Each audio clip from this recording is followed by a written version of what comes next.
New Orleans, 1832. The city liked its lies polished. It called Marie Laveau many things that made white society feel safe.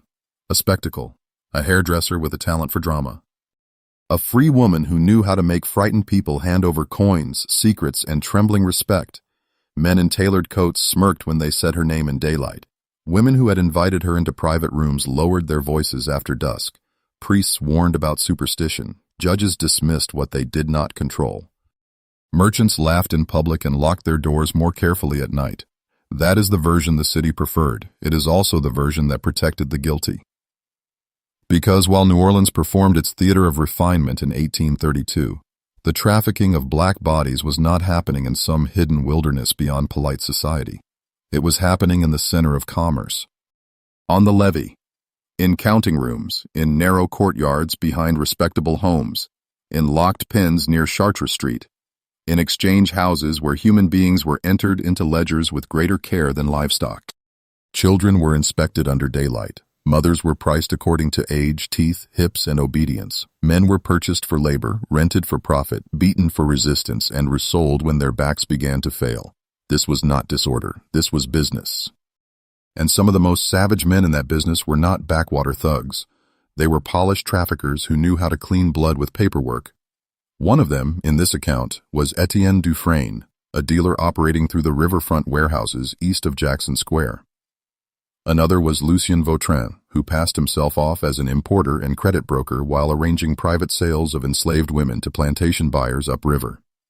A third, older and more careful, was Auguste Delar Roche, whose books were so clean that even men who knew his trade still called him respectable. Men like that survived because the city needed them profitable and unnamed.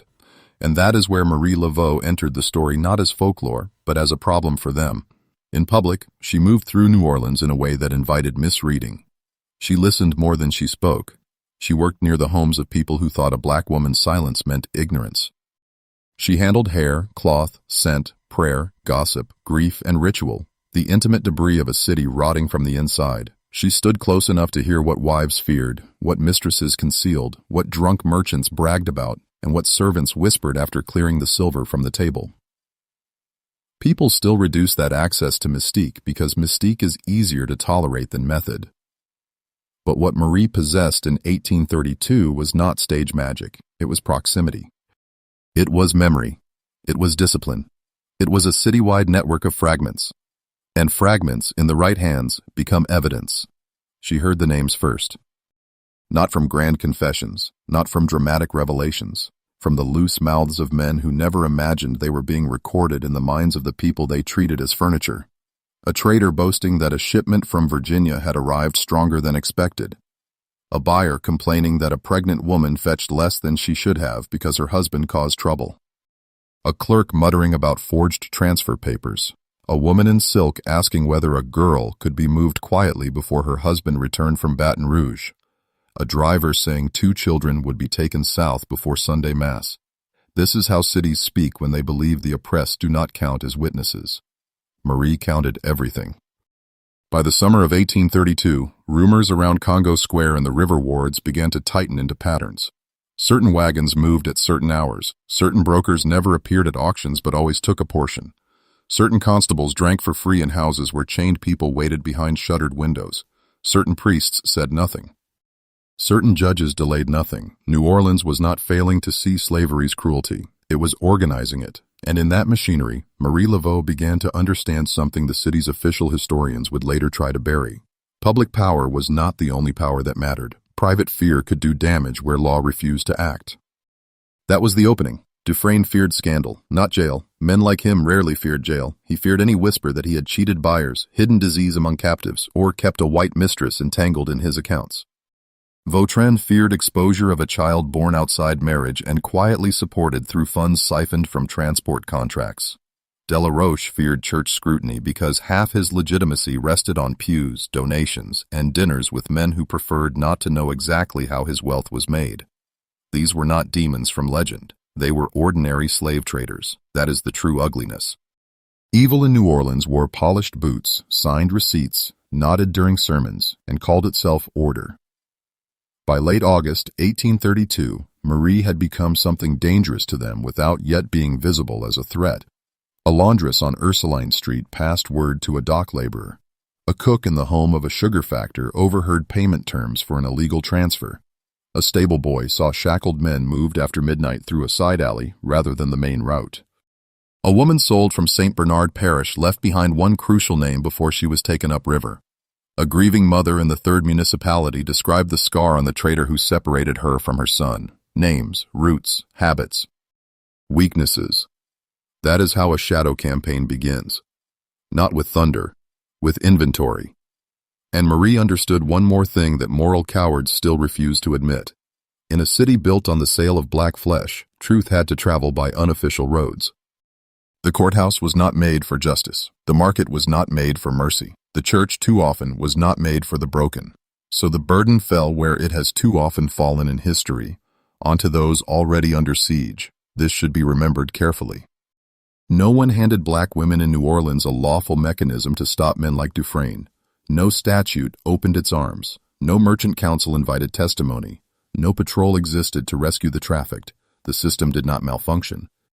It functioned exactly as designed. And when that is true, resistance will rarely look respectable to those who benefit from order. By September, one small change had already appeared. A buyer from Terrebonne Parish backed away from a private arrangement tied to Votran after hearing that the paperwork was unclean. He did not say where he heard it. Another investor hesitated after learning somehow that Dufresne's most recent arrivals included a sick boy being disguised as fit. Delar Roche received an unsigned warning at his garden gate. A scrap of cloth knotted around a chicken bone, crude by design, unforgettable by intention. Men later called such things curse signs because that language made them feel less stupid than the truth. The truth was that they were being studied, and guilty men, once convinced they are being watched, begin to destroy themselves. Marie did not need to strike first with violence. She needed doubt to spread. She needed a traitor to wonder which servant had spoken, which mistress had repeated too much, which ledger page had been copied, which sin had slipped out of the bedroom and into the street. She needed the city's predators to feel that the darkness around them no longer belonged to them alone. That is what respectable cruelty cannot endure, not outrage, but exposure. New Orleans in 1832 was full of white men who could watch an enslaved mother scream for her child and still go home to supper. Let no one flatter them by calling them complicated. They were cowards with paperwork. They were profiteers guarded by custom. They were brutes who relied on silence more than force. And somewhere inside that silence, Marie Laveau was building a file on them in human memory. Not for glory, not for legend, for pressure. Because every empire of cruelty has a seam. Every trafficker depends on trust, secrecy, timing, credit, and fear flowing in the correct direction. Reverse the fear, and the machine begins to shake. That was already happening before the year ended. Not enough to save everyone, not enough to redeem the city. Let us not romanticize what New Orleans was. Children were still sold, families were still torn apart, men were still whipped, branded, and marched toward plantations that consumed them. A hidden war does not erase the dead.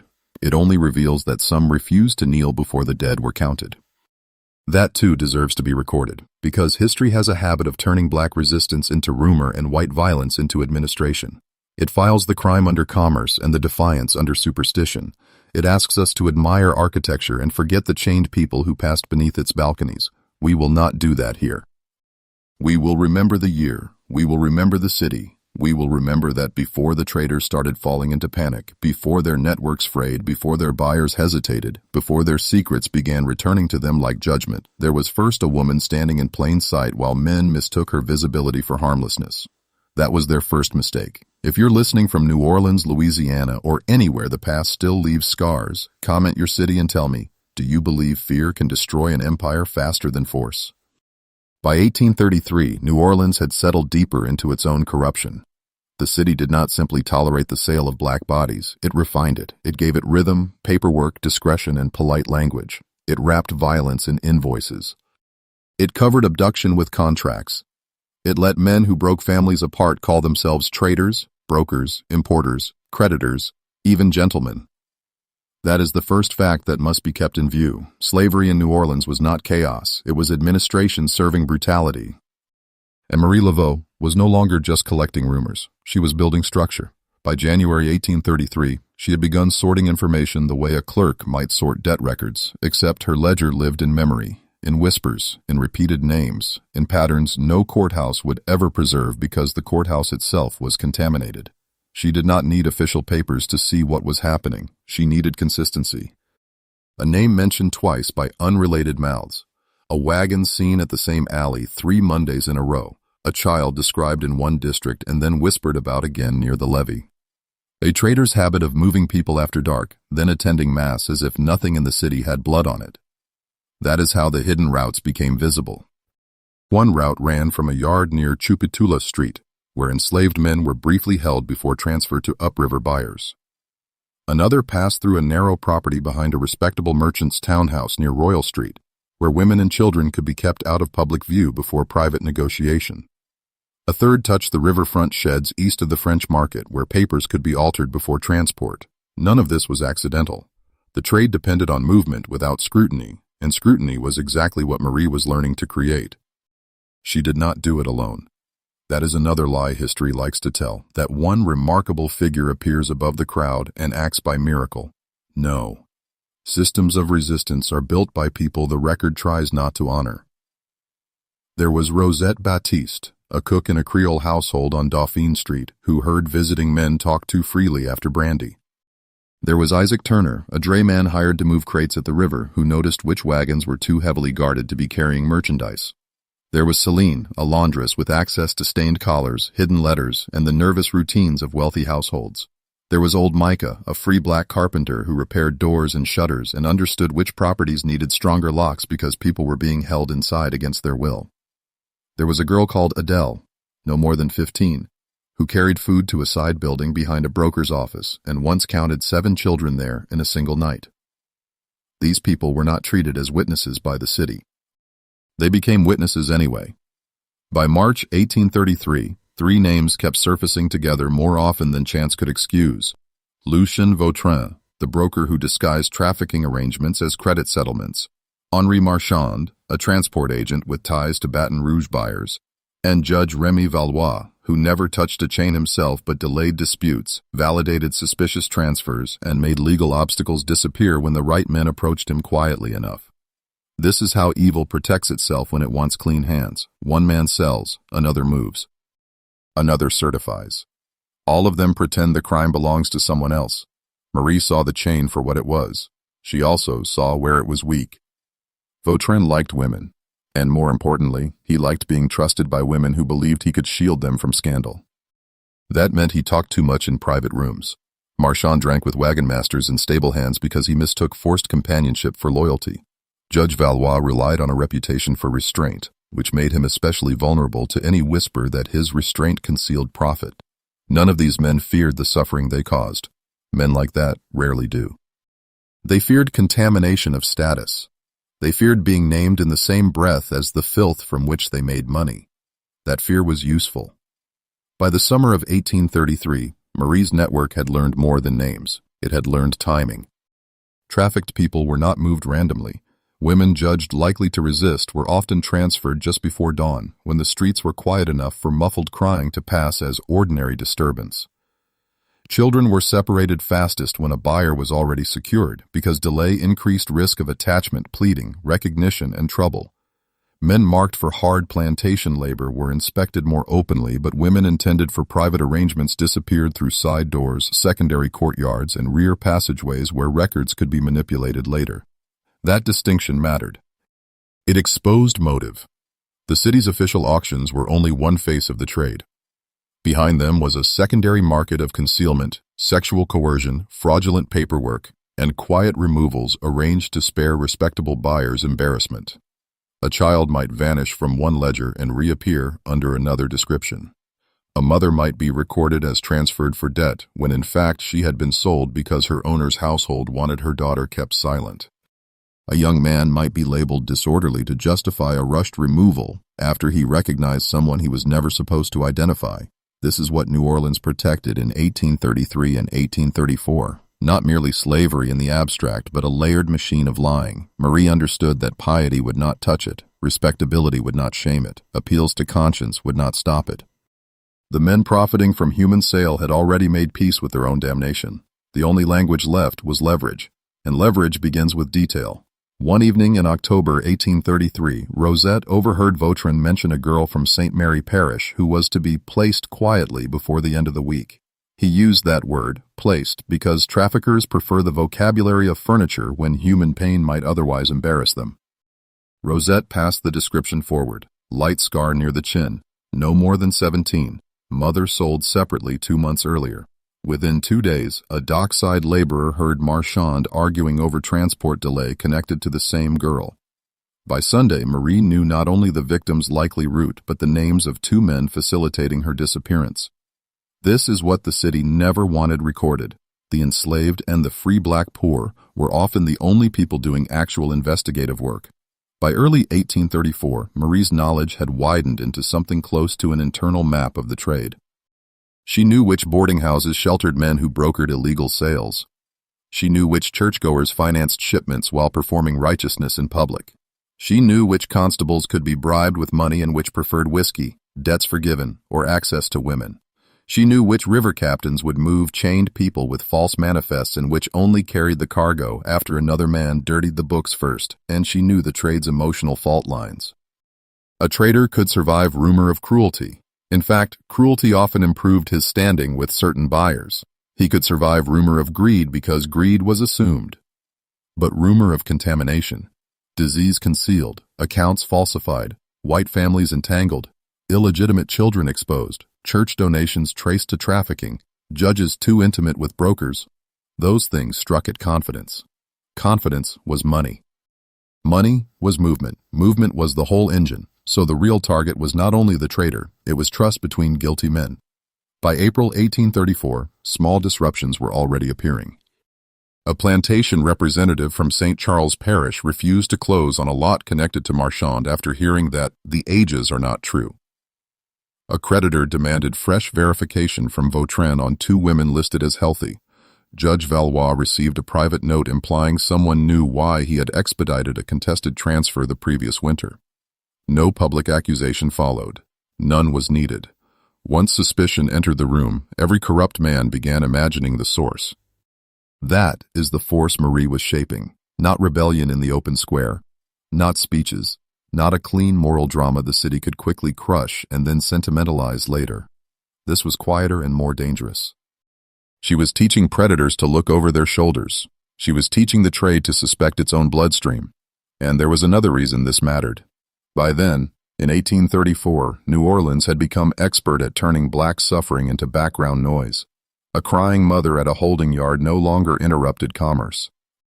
A chained man on a cart no longer startled passers-by. A child taken from one parish to another could vanish into the machinery without leaving a mark on any page that mattered to the powerful.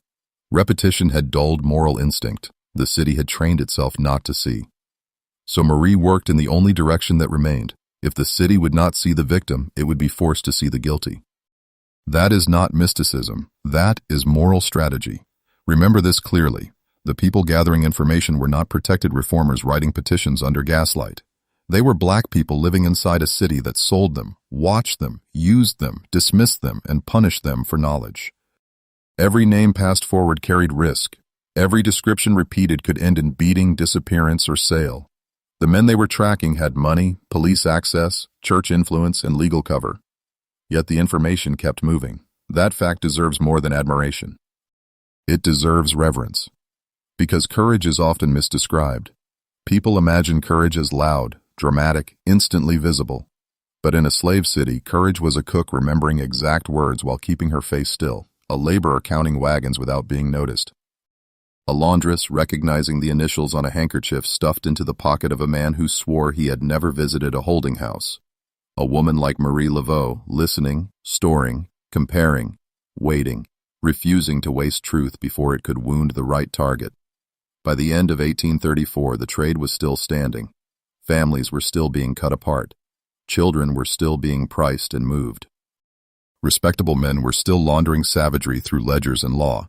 Nothing had been redeemed. No one should pretend otherwise, but the city's traffickers were no longer operating in total comfort. Somewhere between the docks, the side streets, the kitchens, the courtyards, the stables, and the candlelit back rooms, a black intelligence network had begun to take shape under their noses. The men who believed they owned information were being studied by the people they believed were beneath notice. That is how decay begins in a system built on fear. First, the victims learn the names. Then the names begin to travel. Then the men who profit most start to understand, too late, that secrecy is not the same thing as safety. In 1835, the first man began to come apart, not publicly at first. Men like Lucien Votran did not collapse in the street with a confession on their lips. They unraveled in smaller ways, uglier ways, the way guilty men do when they realize their walls are no longer keeping anything out. Their temper shortens. Their sleep breaks.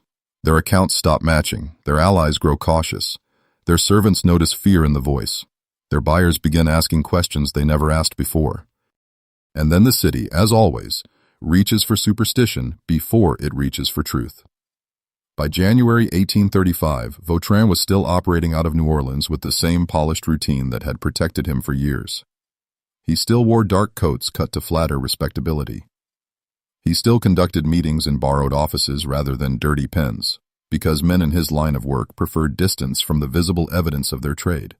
He still handled transfers of enslaved women and children through intermediaries, using credit language to hide the fact that he was selling human beings to men who demanded discretion as much as cruelty. But the network around him had started to fray. One buyer in St. James Parish withdrew from a private arrangement after hearing that 2 girls offered through Votran were not the ages listed in the papers.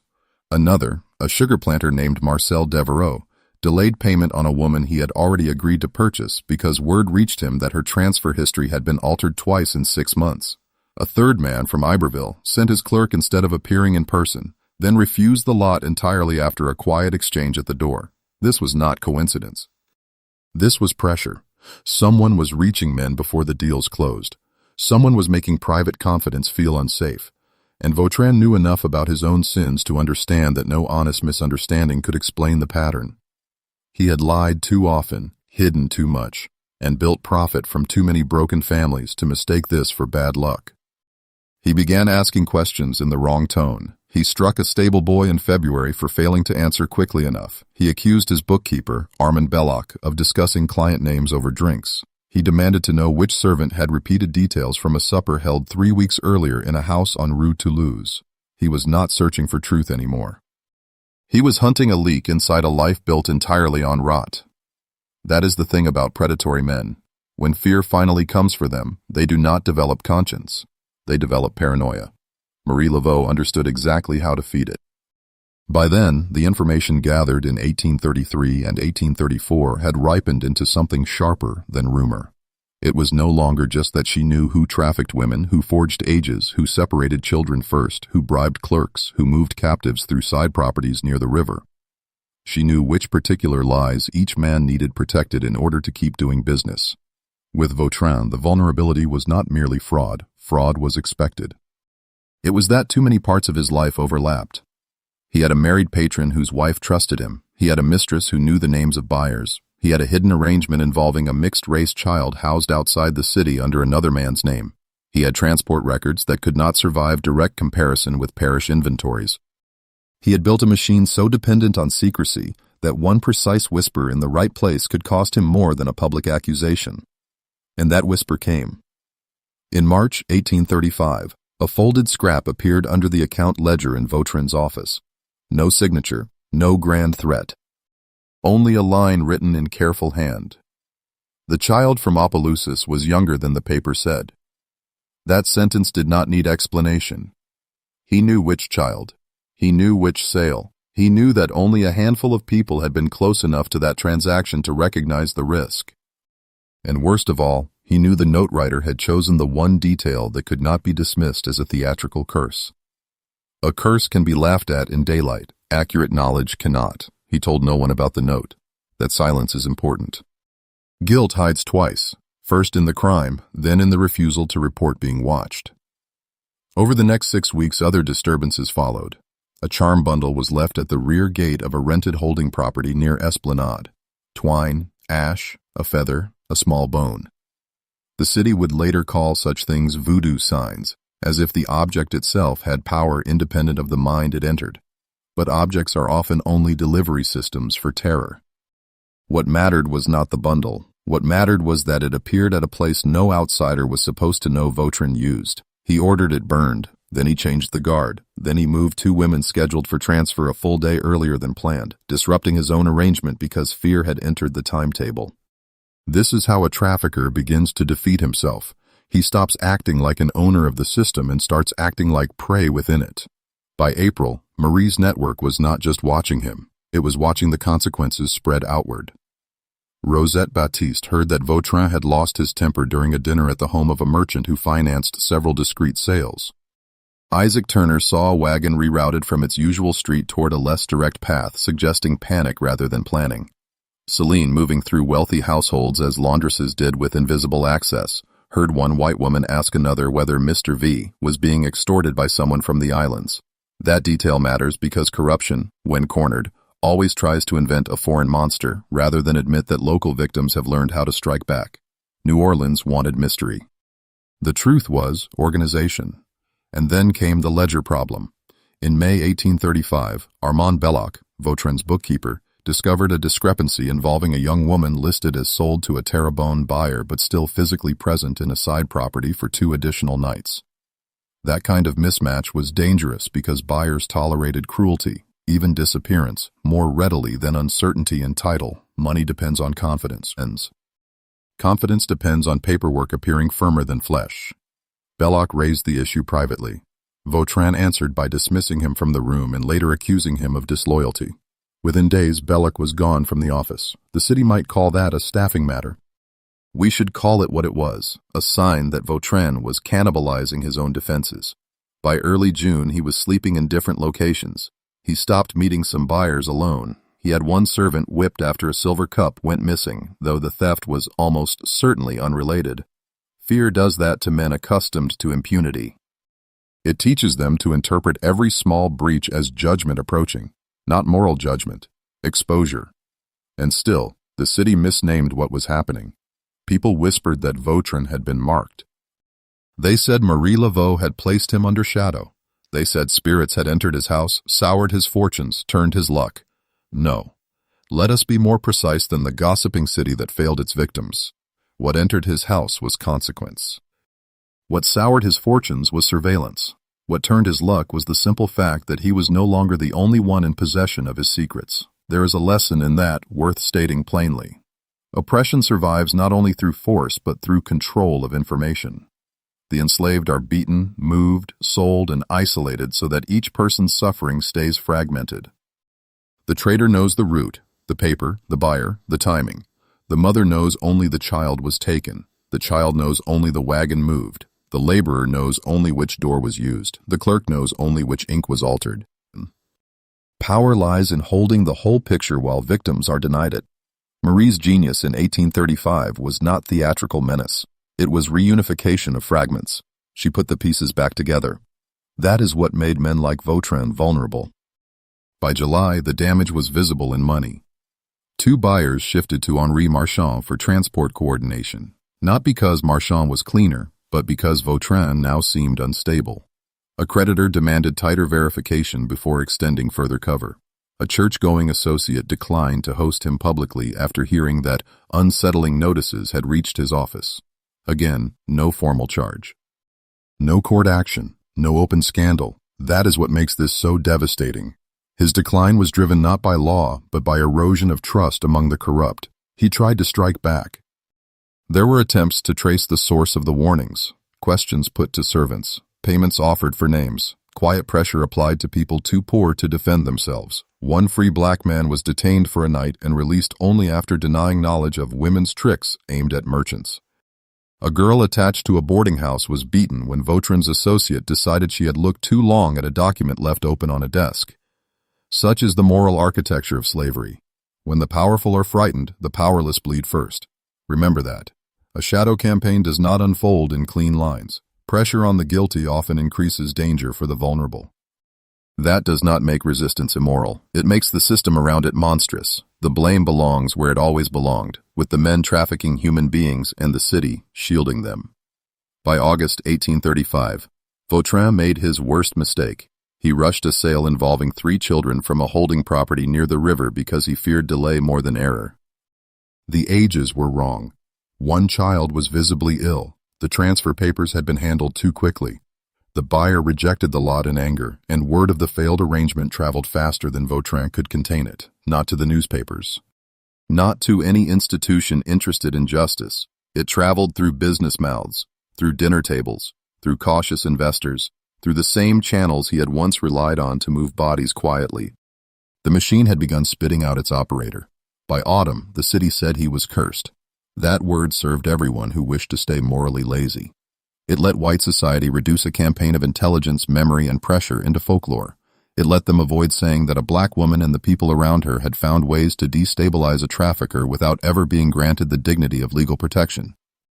It let them sneer at superstition while still trembling before it at night. But the facts remain. In 1835, Lucien Votran lost buyers. He lost confidence. He lost control over the movement of information. He began turning on his own allies. He altered schedules, changed routes, dismissed staff, and made costly mistakes. He was not destroyed by spirits descending from the sky. He was damaged by the collapse of secrecy. And once one trafficker begins to wobble, others start to ask the question they fear most. If he can be reached, who reaches next? That is how dread moves through a criminal class, not all at once, not with trumpets, with a note under a ledger. A warning at a gate, a buyer who hesitates, a servant who knows too much, a secret that returns at exactly the wrong moment. The city called it a curse because that was easier than admitting the truth. The truth was that someone had finally started hunting the hunters. By 1836, New Orleans had learned the first lesson and refused to admit it. A trafficker had begun to falter, and the city, rather than face the mechanism of his decline, wrapped the event in nervous folklore. White society always preferred that disguise. If a black woman could be reduced to myth, then the men she threatened could still pretend they were masters of reality. But behind the gossip, behind the muttered talk of charms and shadows, something far more disciplined was taking shape. Marie Laveau had identified the real battlefield. It was not the public square. It was not a courtroom because the courtroom was compromised. It was not a church nave because too many men who funded the trade also funded the altar linen. It was not even the auction block alone, because by the time a body reached the block, the deeper crimes had already happened in back rooms, transfer houses, bedrooms, and dining rooms where respectable people negotiated atrocity in lowered voices. The real battlefield was private fear. That is where men like Auguste Delar Roche were weakest. Delar Roche was older than Lucien Votran, slower in speech, more deliberate, more careful with appearances. By 1836, he had spent years cultivating the exact kind of reputation New Orleans rewarded. Charitable in public, measured in business, deferential to clergy, punctual in payment, clean in dress, disciplined in manner. Men said he was not like the rougher traders on the docks. That was how corruption survives longest, by learning posture. Delar Roche did not need to shout. He needed only to make violence look administrative. His money moved through legal transfers, probate settlements, plantation debt restructuring, and discreet family arrangements in which enslaved people were treated as movable collateral. He rarely touched the filth directly. Others handled the loading, the chaining, the intimidation. Delar Roche handled valuation, documentation, credibility. He was exactly the kind of man later generations are most tempted to misread. Not a monster in spectacle, but a monster in procedure. Marie understood that type. A brutal man can be predicted through appetite. A cold man must be studied through routine. By February 1836, she and those around her had begun tracking Delar Roche through the spaces where he believed himself untouchable. Not on the levee, where everyone watched everyone, in drawing rooms after supper. In parish visits, in carriage arrivals behind side gates, in the homes of widows, merchants, and minor officials who believed a free black woman arranging hair or bringing messages was beneath strategic notice. The city's arrogance kept opening doors. Rosette Baptiste heard Delar Roche's name twice in 1 week at a home near Rue Bourbon, once tied to the transfer of 2 brothers after a disputed estate settlement, once tied to a pregnant woman being withheld from open sale because a buyer wanted quiet possession after Easter. Isaac Turner saw crates marked as dry goods loaded beside a chained youth at a river shed connected to one of Delar Roche's intermediaries. Celine passed through a household where a white woman, not realizing who was in earshot, complained that her husband had been warned not to sign anything further with that church-faced broker. That phrase matters. Church-faced. New Orleans knew what these men were. It simply preferred euphemism to judgment. By April 1836, Marie's network had something more valuable than rumor. It had pattern, weakness, and timing. Delar Roche was overseeing a series of private transfers arranged through 3 linked addresses: a counting room near Bienville Street, a rear property behind a merchant townhouse in the quarter, and a holding yard outside the denser commercial lanes where enslaved people could be concealed before movement. Women intended for discreet purchase were routed differently from men sent to field labor. Children were often shifted fastest. Older mothers were undervalued, then bundled into debt settlements. The paperwork made it look orderly. The human cost was calculated into the margins and then ignored. This should be said without softening it. The slave trade in New Orleans was not maintained only by whips. It was maintained by documents that made cruelty look transferable, rational, even civilized. That is why men like Delar Roche were dangerous. They converted suffering into signatures. So Marie began pressing where signatures met shame. In June 1836, a message reached Delar Roche through a channel no one in his circle could trace with confidence. It was not dramatic. No threat, no curse language, only a short line folded into the prayer book left on a side table in his office. St. Louis Street remembers the brothers you separated. He found it before midday. Only a handful of people could have known the case referred to. Fewer still could have known that Delar Roche had personally overridden a proposed joint sale to maximize return by splitting the boys. The note did not accuse him morally. Men like Delar Roche had already armored themselves against morality. It accused him specifically. It signaled memory. It told him his decisions were no longer evaporating after ink dried. That is what frightened him. Not sin, witness. By July, the campaign widened. A bundle appeared near the gate of a townhouse where one of Delar Roche's buyers regularly entertained clergy and financiers. Twine, salt, feathers, a fragment of cloth darkened with soot. Again, the object itself was less important than the placement. Someone knew the address. Someone knew the hour servants would find it before the master stepped out. Someone wanted the household talking before breakfast. By afternoon, the buyer had sent a private inquiry asking whether Delar Roche's affairs had become unsafe. Unsafe. That word began to move through the city more often than justice ever had. This is how pressure works in a corrupt society. It does not begin by converting the wicked. It begins by making collaboration feel costly. In August 1836, a woman named Sabine, enslaved in a household with ties to 2 river brokers, overheard a quarrel that should have remained hidden. Delar Roche had arranged the transfer of a young woman, Claire, said to be 19 in the papers, though those who had seen her insisted she was younger. The intended buyer's sister objected, not because the sale was evil, but because she feared scandal if the age had been falsified and later exposed. Even in depravity, New Orleans kept one eye on appearances. Sabine carried that fragment forward. Marie added it to the rest.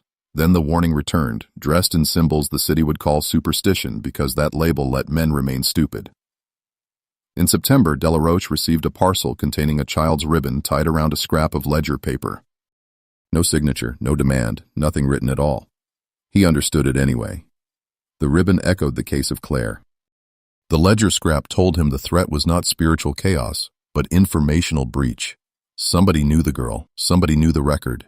Somebody was close enough to the machinery to pull pieces from it. He burned the parcel. Then he changed clerks. Then he delayed 2 transfers and canceled a dinner he had planned to attend with a parish official. This is not mystical legend. This is cause and effect. A guilty man who believes his private conduct has ceased to be private will begin altering his own life before any public attack arrives. He will overreact, mistrust, tighten access, accuse allies, make business clumsy, and spread unease through every relationship that once protected him. The campaign against Delar Roche was not about frightening him for spectacle. It was about turning his own caution into a weapon against his trade, and it worked. By early 1837, several men who had previously dealt with him discreetly had begun to step back. One creditor insisted on secondary verification for transfers connected to estate claims. A plantation representative from La Fourche refused to finalize a purchase until questions about provenance were resolved. A woman in a merchant household repeated that Delar Roche was being looked at. She never said by whom. That uncertainty made the phrase more potent. When the corrupt cannot identify the source of scrutiny, every servant becomes suspicious, every note ominous, every rumor heavier than it deserves to be. Marie knew how to use that climate. She never needed the whole city to believe in her power. She needed the guilty to half believe and half doubt at the same time. Pure disbelief breeds carelessness. Pure belief can produce desperate violence too soon. But uncertainty eats judgment from the inside. That spring, New Orleans became a city of murmurs, a trader's mistress repeating one detail too accurately, a banker hearing that a transfer route had been named, a priest noticing that a donor suddenly wanted distance from one particular broker, a judge asking whether a rumor tied to Delar Roche had substance, not because he cared about justice, but because he cared about contamination. This is what Marie attacked. Not the conscience of the city, which was already diseased, but the confidence network underneath its crimes, and the campaign did not stop with messages. By May 1837, Isaac Turner had confirmed that a rear property used for temporary confinement had changed its guards twice in less than a month. That meant panic. Stable schedules were the language of confidence. Frequent adjustment meant somebody believed the site was known. Rosette reported that a white woman who entertained Delar Roche's clients had started asking whether certain free black women carried tails from house to house. Celine noticed laundries from two linked households arriving separately now, not bundled together as before. These are small details, easy for historians to step over. They should not. Criminal systems reveal strain in logistics before they confess it in words. Then, in July 1837, Delar Roche made the mistake Marie had been waiting for. He tried to isolate the breach by squeezing the vulnerable. A young black servant named Joseph was accused of opening correspondence not meant for him. He denied it. He was beaten anyway. An older woman in a rear kitchen was threatened with sale after a buyer's name surfaced too quickly outside the house. These acts were meant to restore control. Instead, they exposed desperation. News of the punishments moved, and when punishments move, they become evidence of fear. Remember that carefully.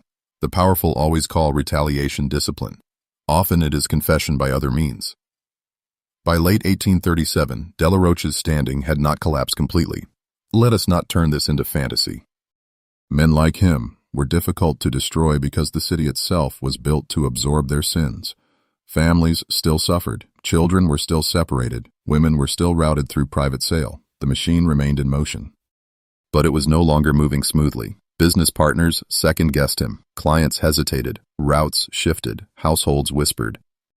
Clerks were replaced, private invitations thinned, and above all, men who had once treated secrecy as permanent now treated it as fragile. That is a form of damage the law never measured. By early 1838, the pattern had become unmistakable. Delar Roche, like Votran before him, was spending more time guarding his walls than expanding his operations. That change matters. Predators lose power when they are forced into defense. Profit slows. Coordination frays. Trust decays. One man's fear becomes another man's caution. Caution becomes delay. Delay becomes scrutiny. And scrutiny, once born, is difficult to bury again.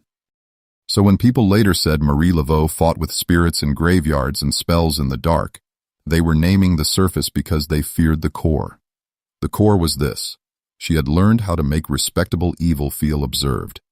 That is why men trembled, not because bones and ribbons carried supernatural force on their own, but because each object, each whisper, each precisely placed sign told the same unbearable truth. The traffickers of New Orleans were not operating in a void anymore. Their victims, their servants, their laborers, their so-called inferiors were watching, remembering, comparing, and passing the record forward. And once evil feels watched, it starts to lose the calm it needs to function. By 1839, the men running New Orleans' hidden traffic in black bodies understood one thing clearly. Someone was pushing back from inside the dark. They did not understand the full shape of it. They did not know every name. They did not know where the warnings began and where they would land next. But they understood enough to become more vicious. That is what criminal systems do when pressure reaches the nerves. They do not repent. They retaliate, and they rarely strike upward first. They strike downward, at the enslaved, at the poor, at women, at children, at anyone too exposed to answer back. So when the trade tightened in 1839, the punishment did not begin with the brokers. It began with black mothers. That fact must be stated without decoration. The city's trafficking routes had grown less comfortable by then.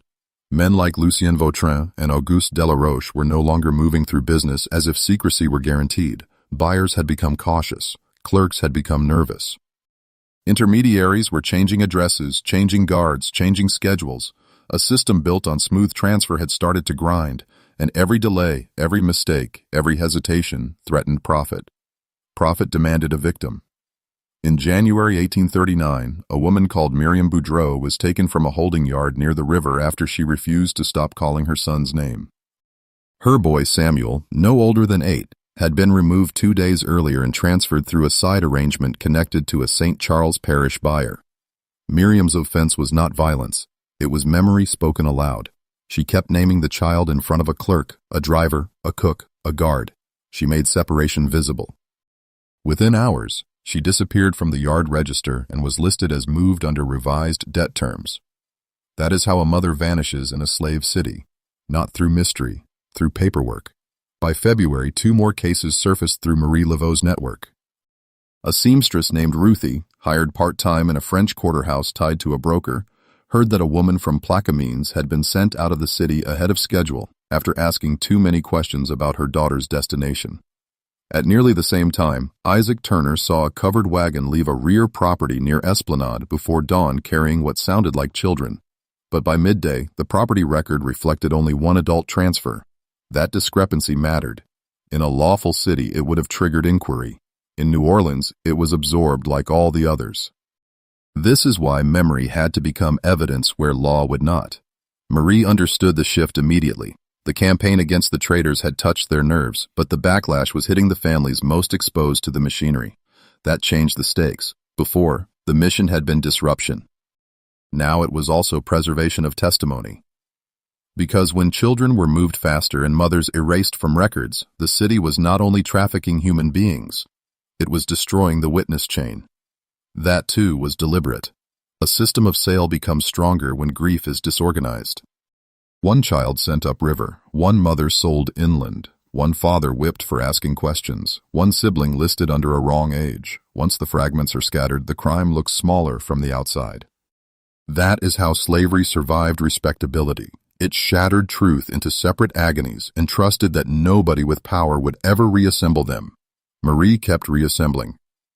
By March 1839, 1 name had begun to recur at the edge of multiple disappearances. Baptiste Renard, a transport coordinator who did not publicly present himself as a traitor, but handled urgent removals when a family member became difficult, attached, or disruptive. Those words should be heard for what they were. They did not describe criminality. They described human bonds. A mother who would not stop calling for her child became difficult. A father who recognized the route to the docks became disruptive. A sister who memorized faces became dangerous. Renard specialized in making such people disappear before they could become a problem for business. He used fast routes, side properties, river departures timed before sunrise, short-term detention in outbuildings not officially listed for sale activity. His work was not merely transport. It was removal of human evidence, and Marie's network started to map him. Rosette Baptiste heard his name in a kitchen on Rue Saint-Philippe where 2 white men discussed cleaning up loose ends after a failed buyer inspection. Celine carried laundry from a house where a merchant's wife complained that her husband had spent good money to move a woman before she infected the others with grief. Josephine, a free black vendor near the market, noticed the same dark wagon appearing twice in 1 week near properties linked to private transfers of women and children. These scraps alone were not enough. Together, they were a system. And in April, the city gave away its cruelty again. A 9-year-old girl named Eliza, held with 3 others in a rear structure off Conti Street, was moved overnight after one of the household servants told a neighbor that her mother had reached the gate twice in 3 days, asking to see her. The mother's name was Dinah. She had been promised that the child was only being kept temporarily before household placement. That was the lie. By the time Dinah returned the 3rd time, the girl was gone. The servant later said Dinah did not scream. She stood still, then asked the wrong question, the human question. Who signed for her? New Orleans had answers for price, route, ownership, and transfer. It had no answer for a mother's claim. That is the stain worth remembering. Not only that the city sold children, but that it trained itself to treat maternal grief as an inconvenience to business. By May 1839, retaliation had become structured. Women believed to have passed information were threatened with sale. Men suspected of noticing roots were beaten or reassigned. Children linked to vocal mothers were moved fastest. This was not random cruelty. It was counterintelligence by traffickers.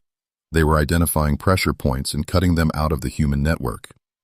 One older woman, Celestine, who worked in a yard attached to a broker's residence, told a younger servant never to repeat the names of children aloud near clerks because names make them hurry. That line should be kept. It tells us everything. The traders had become sensitive to witness.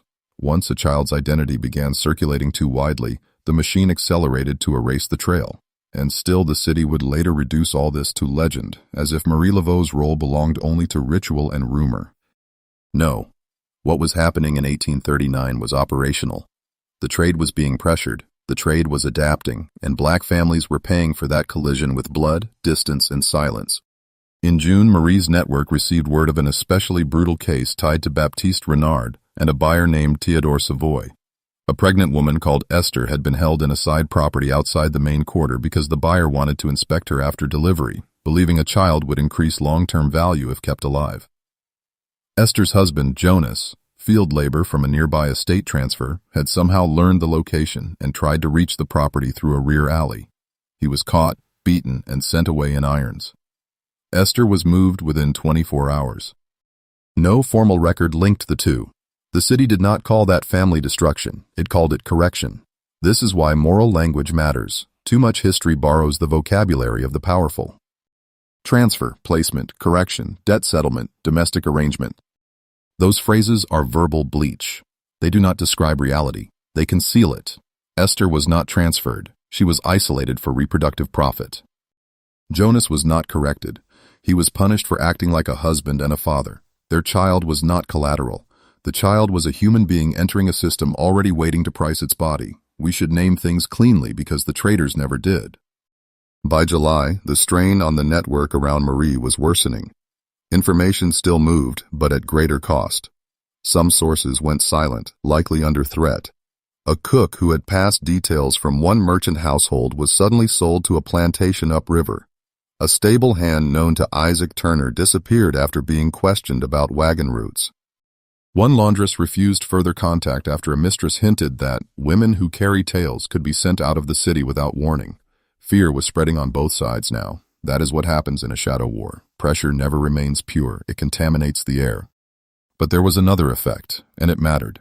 The more the traders retaliated, the more clearly they exposed themselves as frightened men. A confident system does not accelerate child removals because mothers are asking questions. A confident broker does not beat servants for noticing doorways. A confident transport agent does not alter routes every week. A confident buyer does not insist that witnesses be separated before the deal closes. Retaliation is often evidence of pressure succeeding. That does not lessen the pain. It clarifies responsibility. By August 1839, New Orleans had become a city where grief itself was treated as subversive. A woman who mourned too loudly risked removal. A child who clung too hard risked fast sale. A husband who searched risked irons. And around them, respectable men still attended church, signed contracts, entertained guests, and spoke of civilization. That contrast is not incidental. It is the essence of the crime. Slavery was never only about labor. It was about forcing a society to call barbarism by the name of order. Marie saw that order for what it was. She also understood that the mothers were carrying a burden history would later try to flatten into anonymous suffering. So the names kept moving in whispers. Miriam, Samuel, Dinah, Eliza, Esther, Jonas, Claire. Children taken before sunrise. Women erased from ledgers. Husbands beaten for approaching gates. This was not folklore. This was testimony under siege. And testimony mattered because 1839 was proving something hard and ugly. The slave traders of New Orleans were not merely defending property. They were defending secrecy. They knew that once enough names, routes, scars, dates, and transactions were remembered together, the respectable mask would become harder to wear. So they struck at the human ties most likely to preserve memory. Mothers, spouses, siblings, household workers, drivers, cooks, laundresses, anyone who might connect one fragment to another. This is why the mothers stand at the center of the year, not because they were symbolic. Because they were targeted. A mother remembers the scar on the buyer's hand. A mother remembers the wrong age written beside a child. A mother remembers which wagon left at dawn. A mother remembers the sound of boots, the smell of river mud, the color of the door where her child vanished. That kind of memory threatens business. By October 1839, the trade had not been broken. Let us not tell lies in the service of righteous feeling. Children were still being sold. Women were still being hidden. Men were still being moved in chains. The machine endured. Machines built on greed usually do, but the city's traffickers were operating under sharper pressure than before, and they were proving it through their panic.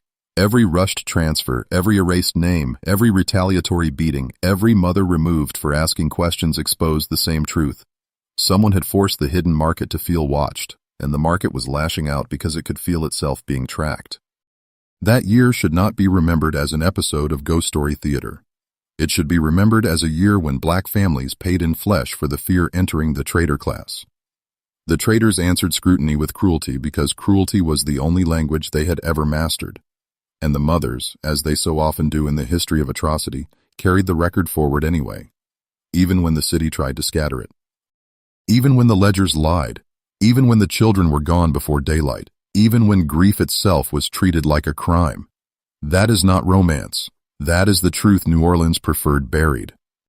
By 1840, Marie Laveau no longer needed to be in the room to affect it. That is when fear becomes infrastructure. For years, New Orleans had allowed men who trafficked black bodies to believe the city belonged to them entirely.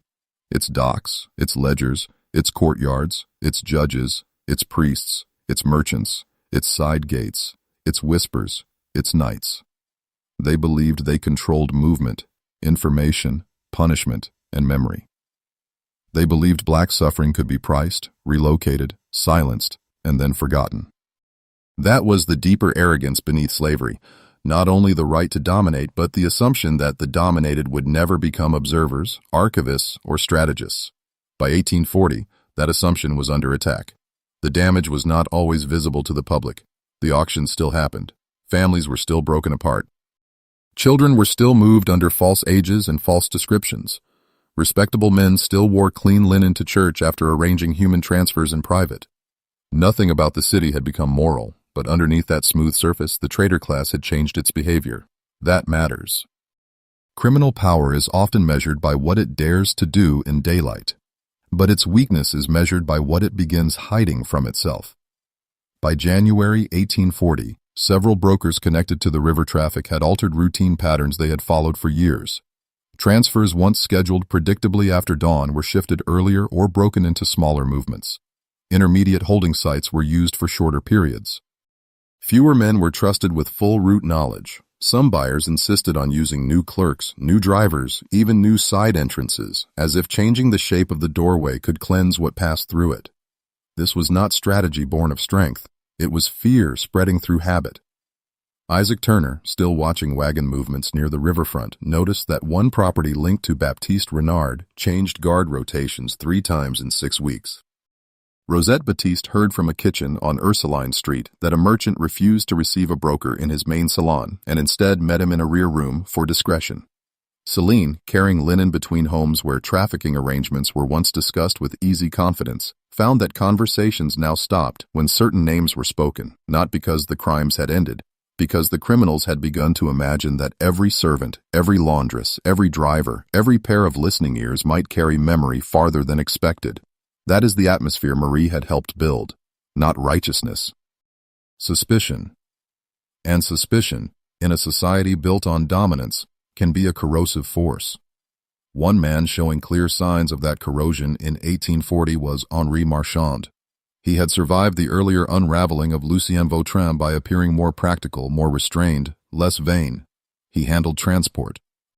He managed timing. He kept emotional distance from the flesh of the trade while profiting from its movement.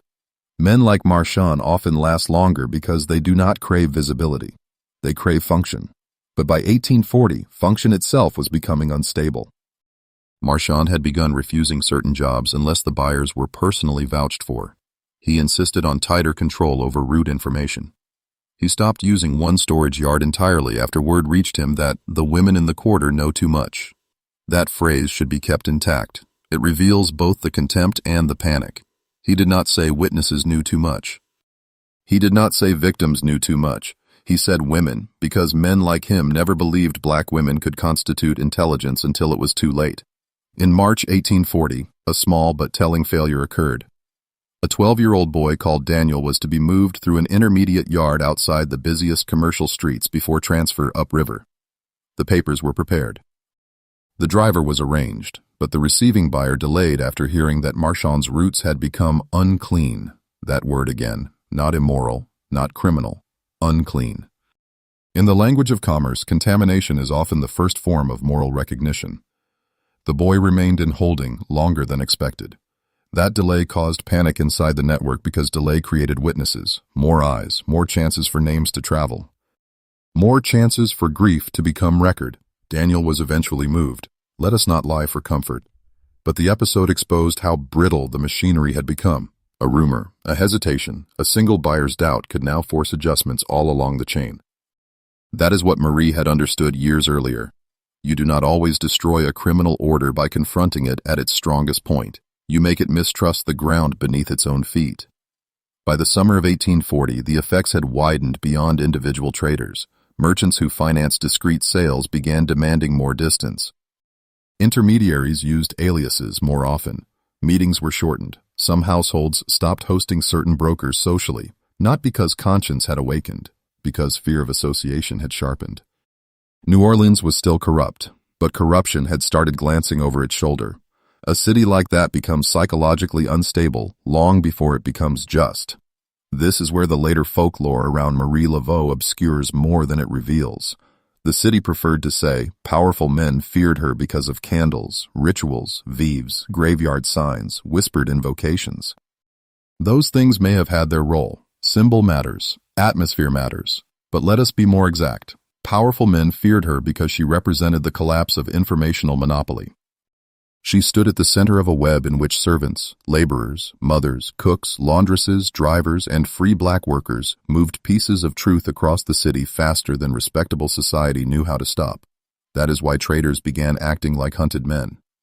By October 1840, one broker's wife reportedly refused to let household staff remain in the room when business papers were discussed. A priest connected to a donor circle warned that certain names should no longer be mentioned casually in mixed company. A transport agent ordered that children be brought to a side entrance one by one rather than together, because multiple children meant multiple chances for recognition, questions, crying, and memory. These are not grand events. They are the small mechanical signs of fear settling into procedure. Remember that carefully. When evil feels watched, it rewrites its routine. By early 1841, the fear had become almost superstitious among some of the trader class, though superstition was only the surface language for a more humiliating reality. Men were no longer sure which of their secrets remained sealed. They did not know whether the next warning would come as a note, a symbol, a whisper in a buyer's ear, a rumor in a church pew, a repeated detail from a dinner conversation, or the sudden withdrawal of trust from someone they thought they controlled. They began to live as if exposure might come from any direction, and in one sense it could. A city built on slavery depends on invisible labor. Meals appear, laundry returns, floors are cleaned, horses are stabled, children are carried. Doors are opened, messages are delivered. In slaveholding society, these actions are treated as background, and the people performing them are treated as extensions of furniture. That contempt creates blind spots. Marie's strength was that she understood those blind spots better than the men who benefited from them. By February 1841, a free black carpenter named Elias Granger, working repairs on a side building used intermittently for confinement, noticed that new bolts had been ordered for interior doors, not exterior ones. That meant the operators feared not intrusion from outside, but loss of control inside. Rosette heard that one merchant had begun checking his office drawers personally each evening. Celine noticed a mistress suddenly dismissing servants before private visits from known brokers, though the same mistress had once spoken recklessly in front of them. Again, the pattern is the point. No single gesture proves collapse. Together, they show a class losing composure. In April 1841, Henri Marchand made a revealing decision. He turned down a profitable transport involving a young mother and her 2 children because the seller insisted the family remain together until final inspection. Years earlier, Marchand would have seen that as ordinary inconvenience. Now he saw risk. Families remaining together meant shared memory, coordinated pleading, names repeated aloud, scars noticed, routes remembered. He preferred separation before movement, not only for control, but because intact human bonds had become operationally dangerous. That is an ugly sentence. It deserves to remain ugly. The traders of New Orleans were beginning to fear not only Marie Laveau as an individual, but the social intelligence made possible when black people could compare what had been done to them. That is what slavery always tries to prevent. By late 1841, some white observers described the trader class as uneasy, guarded, less social, more private. These words are too gentle. Let us say it plainly, they were rattled. Men who had once acted with the smooth assurance of ownership now behaved as if each closed room might contain a witness they had failed to count. Some drank more.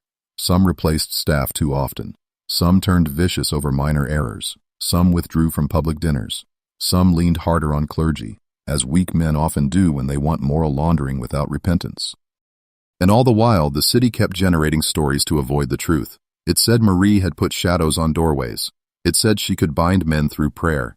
It said she sent warnings from cemeteries. It said she knew things no woman should know. That last line came closest to honesty. No woman should have had to know these things. No black woman should have had to catalog which children were sold under false ages, which mothers were removed for asking questions, which buyers preferred secrecy because the girls were too young, which judges buried contested transfers, which church donors financed human movement, which transport agents accelerated routes when grief became too loud. But history rarely gives the burden of witness to the comfortable. It gives it to those forced to live nearest the wound. By 1842, the fear surrounding Marie had become larger than any single operation. That is when symbolic power hardens into structural consequence. Traders hesitated because they feared what she might know. Buyers hesitated because they feared who else might know. Associates hesitated because they feared contamination. Servants noticed the hesitation. Households repeated it. The city breathed it. And once fear enters the lungs of a criminal order, every action costs more. Meetings require more caution. Transfers require more secrecy. Secrecy requires more people to be distrusted. Distrust weakens coordination. Weak coordination produces error. Error produces witness. Witness produces more fear. This was the real chain reaction. Not magical destruction descending from nowhere, but a woman and a network forcing the city's traffickers into a state of defensive consciousness. They had not been reformed. They had been made uneasy. In a just world, that would not be enough. In New Orleans, as it was, it mattered. Because brutality survives best when its perpetrators feel invisible. Marie attacked invisibility. She made powerful white men feel seen in the one way they could not endure. Not as patriarchs, merchants, donors, brokers, respectable household heads, but as men whose secrets were circulating beyond their control. She turned their own imagination against them. She made every servant potentially dangerous, every note potentially loaded, every delay suspicious, every object at a gate unbearable. And that is why the city feared her. Not because she entertained crowds, not because she fit a convenient legend. Not because New Orleans was unusually mystical. The city feared her because she taught evil that it could be observed from below. That lesson does not liberate everyone at once. It does not heal the mothers or return the children or undo the years, but it changes the temperature of power. It denies the oppressor one of his most precious illusions, that no one is counting. By 1842 they were counting, and the men who had sold black bodies for years were beginning to live like men waiting for the dark to answer back. What New Orleans did afterward was almost as revealing as the crimes themselves. It softened the record. That is what cities built on cruelty often do when the blood begins to dry. They do not confess. They rearrange memory. They take women who were dangerous in their own time and turn them into curiosities. They take organized resistance and turn it into folklore. They take trafficking, rape, family destruction, bribery, and the administrative sale of black bodies and bury it beneath candles, rumors, and tourist-safe legend. Marie Laveau was one of the women they tried to bury that way. Not in the ground, in narrative.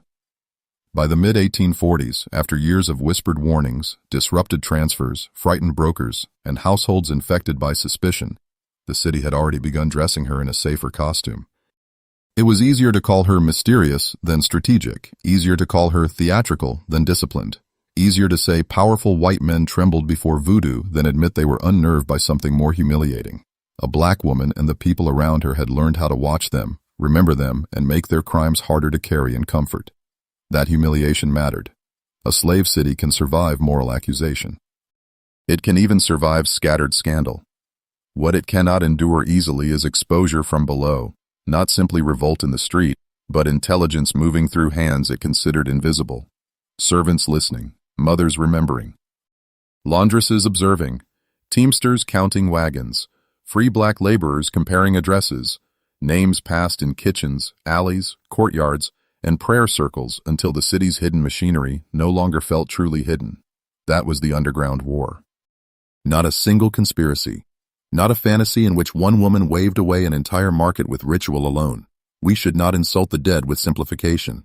What took shape in New Orleans between 1832 and 1842 was harder, riskier, and more human than that. It was a campaign of pressure, symbolism, information, witness, intimidation, and social corrosion aimed at men who had grown too comfortable trafficking black people behind polished doors. And the city wanted that truth blurred.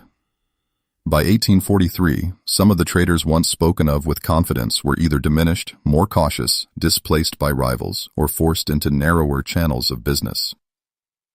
Men tied to Lucien Votran's earlier network kept their voices lower. Henri Marchand, practical to the end, relied more heavily on intermediaries and less on direct appearances. Baptiste Renard, whose work had centered on making mothers and children disappear faster when witness became dangerous, was said to be traveling more often outside the city, whether to avoid scrutiny or simply because local air had grown too tense.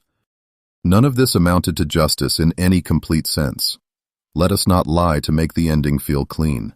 Children were still sold, women were still violated, families were still destroyed. The market adapted because markets built on greed almost always do. But adaptation is not innocence, caution is not strength, and fear is not nothing. By the late 1840s, the most telling evidence was not a public confession. Systems like this rarely grant that satisfaction. It was the change in behavior. Men who once behaved as if black suffering left no moral residue now acted as if information itself had become a contaminant.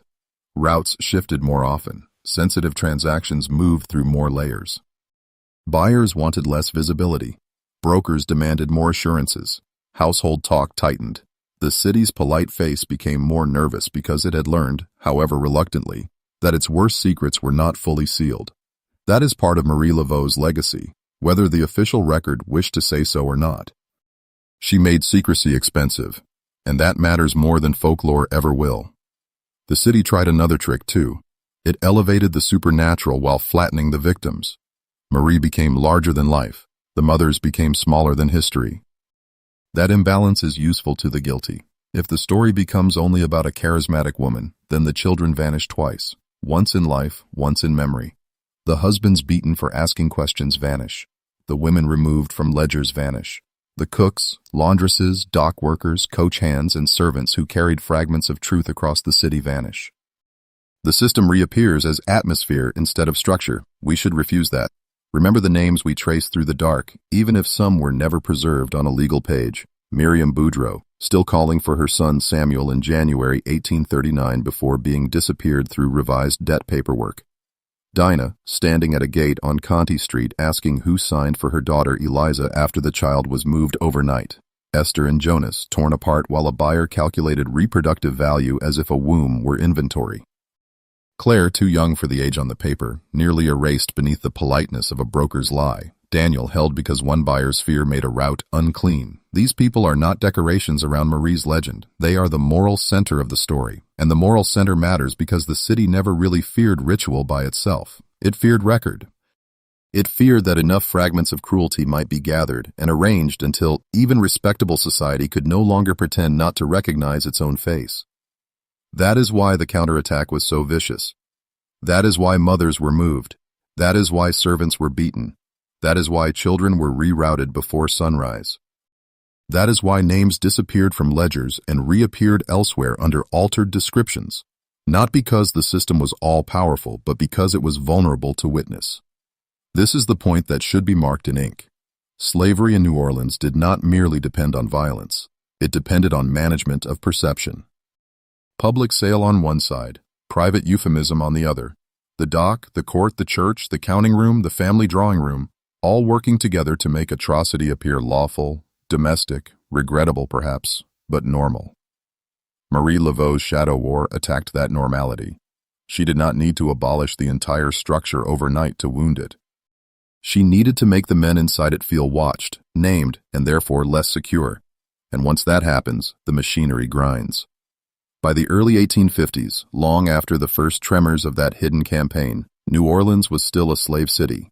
No one listening should romanticize what remained. The law still protected ownership over humanity. Markets still priced black bodies, men still called profit order. But the older confidence, the easy assumption that every secret would remain buried under race, money, and custom had been weakened, not erased, weakened. That distinction is important. History does not always give us clean victories. Sometimes it gives us pressure that leaves cracks. Sometimes it gives us fear where there had once been ease. Sometimes it gives us memory that survives despite a system designed to scatter it. That is not a small thing, because one of slavery's greatest crimes was not only what it did to the body, but what it tried to do to the record. It tried to make the suffering of black people disappear into commerce. It tried to convert mothers into numbers, children into assets, husbands into labor units, women into secret inventory, and resistance into superstition. That is why the language used afterward matters so much. When the city says legend, ask what crime is being softened. When it says mystique, ask whose testimony is being displaced. When it says folklore, ask which ledger, which child, which mother, which house, which buyer is being spared the plain language of guilt. Marie Laveau survived in public memory because she was too large to erase completely. Many others did not. So let the final record be harsher than the city preferred. Between 1832 and 1842 in New Orleans, a free black woman long reduced by lazy history to symbol and spectacle stood at the center of a pressure campaign against some of the city's cruelest slave traffickers. Around her moved a network of black witnesses, enslaved and free, women and men, laborers and domestic workers, who gathered names, routes, timings, habits, scandals, and vulnerabilities. They used whispers, warnings, symbols, memory, and fear to disrupt a hidden market that believed itself untouchable. The traders retaliated by moving faster, punishing harder, and scattering families more brutally. But their retaliation exposed their panic. Their caution exposed their weakness. Their superstition exposed their guilt. That is the story the city tried to blur. Not a fairy tale. Not a tourist legend. Not a harmless queen of candles and spectacle. A shadow war. A record carried in human memory when the law was rotten. A campaign built by people the archive tried to overlook. A warning that whispered prayer, precise knowledge, and organized fear can sometimes do what iron blades cannot, make evil feel seen. And evil, once it feels seen, is never quite as strong again. If this story reached you, subscribe and comment with your location below. Then tell me your theory. Was Marie Laveau fighting with faith, fear, blackmail, or all three? I want to know what you believe the city was too afraid to say out loud.